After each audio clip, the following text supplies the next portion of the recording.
За бид юмнуудыг их олон талаас нь ярьж гарч дүгнж байх учиртай юм. Энэ өөрийгөө дүгнэдгийг би нэг сайн ойлгодог юм шиг бас. Гал 90% мөг гал ичмэр тоонууд бүгдээрээ ярьдаг. Хэн хэнийг аж дүгнээд байдаг. Ийм балан юмнууд ер нь дэми байдаг. Яагаад тэгэхээр энэ дүгнж байгаа дүгэлтэндээ хүрэх гээд нэг төлөвлөгөө гэж нэг юм гаргачаа тэрийг хаах гээд өнөөдөр бас хотын дарга яриад л шуурхаа дээр тэгэл нэг жижиг сажиг юм хийгээл тэрийг нөгөө үр дүнд тэгсэн тэдэн хувьтай гээл явуулцдаг. Тэргээр нь дүгнждэг нэг юм нэг балаа тогтолцоо манад байгаа юм аа. Энийг бол халж арай өөр шинжлэх ёстой болов уу гэж боддог. Ер нь бүтээмжээр хийснээр хин юу хийж байгаа гэдгээр нь явандаа энэ ажлуудыг дүгндэг байх хэрэгтэй байгаа юм. Ер нь дэлхийн нийтийн удирдлагын тогтолцоо чинь босоо биш хэвтэй болцсон юм байлээ шүү дээ. Манайх ингээ босоо явдаг. Мэргэжилтэн явдаг, ахлах мэргэжилтэн рүүгээ ордог, ахлах мэргэжилтэн хилцээний дарга руугаа ордог, хилцээний дарга газрын дарга руугаа ордог, газрын дарга нь тамгын газрын дарга руугаа очино, тамгын газрын дарга нь орлогч руугаа очино, орлогч нь дарга дээр очино гэдэг юм. Одоо ингэхээр нэг хүн дээр одоо дээшээ очих гэж мэдээлэл очих гэж 7-8 дамжиж штэ. Манайх бол жишээлбэл тийм ээ. Тэгээд тэгэхээр чинь буруу орчуулаа явчихдаг байхгүй юу? Хамгийн доотлын хүн цаасан дээр юм хийгээл дээдлийн нөхдүүд нэг жоохон засвар ингэж оруулаад тэгээд хамгийн дээдлийн дараагийн хүмүүс нь би хийсэн ингээл бариад ордог. Ийм л тогтолцоон дээр яваад байгаа. Ер нь бол энэ буруу юм байна лээ. Одоо харин манай дарга нар улсын ерөнхийлөгч их хурлын дарга ерөнхий сайдаас авахулаад ард түмэнтэйгээ гудамд гарч уулзаж учирдаг юм болгон дээр л ингэж харагддаг боллоо сүүлийн жилүүдэд. Энэ бол маш зөв зүйл байгаа юм. Яг хөрсөн дээр хүмүүсийн санааг сонсох бол их өөр. Энэ танхимд сонсох, өөрийнхөө ажлын өрөөнд сонсох, эсвэл хов сонсох, Viber мессеж уншихынтай бол асар ялгаатай. Энэ бол амьдрал дээр нотлогдож байгаа асуудал байна. За Улаанбаатар хот тог цахилгаангүй одоо сүүлдээ нөгөө тогоо яг хуваарийн дагуу таслаад өгөөч гэдэг. Яг тэрүүгээр нь таслахаар иргэд баярлж эхэлж шүү дээ. Энэ балиар одоо үнэхээр одоо хүн итгэмээргүй ийм зүйлд тасгаж байна. Энэ дээр хотын төлөөлөгчид дуурах хэрэгтэй. Хот өөрөө ямар хариуцлага хүлээх ёстой. Энэ ТЭЦ 5-ын төслийг хөрөнгө оруулагчтай байгуулах гэрээ. За бүтээн байгуулалтыг эхлүүлэхийг улсын ерөнхий сайд хотын даргад даалгаж илээ.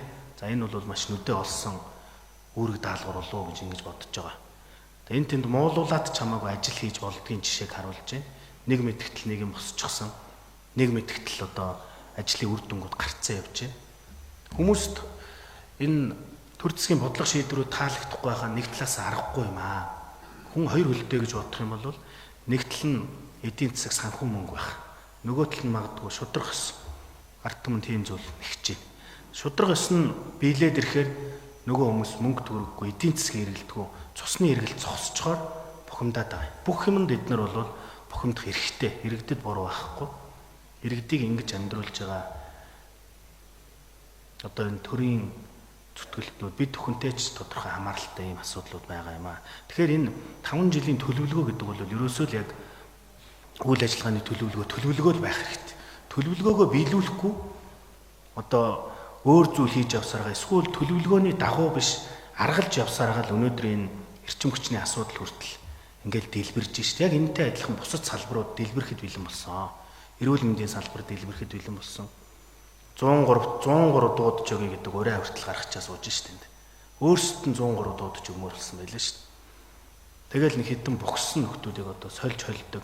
Шин залуу үеийг гаргаж ирэхгүй бол хідэн нэг гүзээтэй ах нар л тойрол дарга хийгээд байдаг. Энэ зарчмыг өөрчлөмөр байна. Тэгээ заавал одоо тэр бас гадна дотн төгссөн гээл бүгд бас ухаантай биш шít. Нардын хөвгтүүд их олон. Мерит зарчмаар энэ төрийн байгууллагад дандаа дарагдаал дарга болгоно өөрчлөгдөөл амтны арга болоод явж байгаа залуучууд бас их байгаа. Ер нь гэхдээ төр залуучууд ажиллахаа болж байгаа юм байлээ дээ. Энэ дарга нарын нааш авир хүн халгаахгүй хэдэн нөхдүүд зан аашинж болохгүй хүнийг урам зориг байхгүй дандаа мохоодог ийм нөхдүүдээс бол шинэ үе бол бүгд гадагшаа явах мөрөөдөлтэй болсон. Гадагшаа очиж амьдрий. Тэгээ нэг гадагшаа яваад ирэхээр хүн бол судалгаагаар 10 жил гадаад амьдарчвал ер нь ирдэггүй юм байлээ шин. Ирэх тохиолдол маш бага. Ихэнх нь тэндээ шингэдгээ гэсэн үг. Ирэхээр тодорхой ирэхээр тодорхой өөрийнх нь орон зай байхгүй болчдөг. Тэгээд ирээд одоо үеийнхийнх нь одоо өөр ертөнцөл болж хуурчаад байгаа юм л да. Одоо миний ойлгож байгаагаар бол тийм ээ.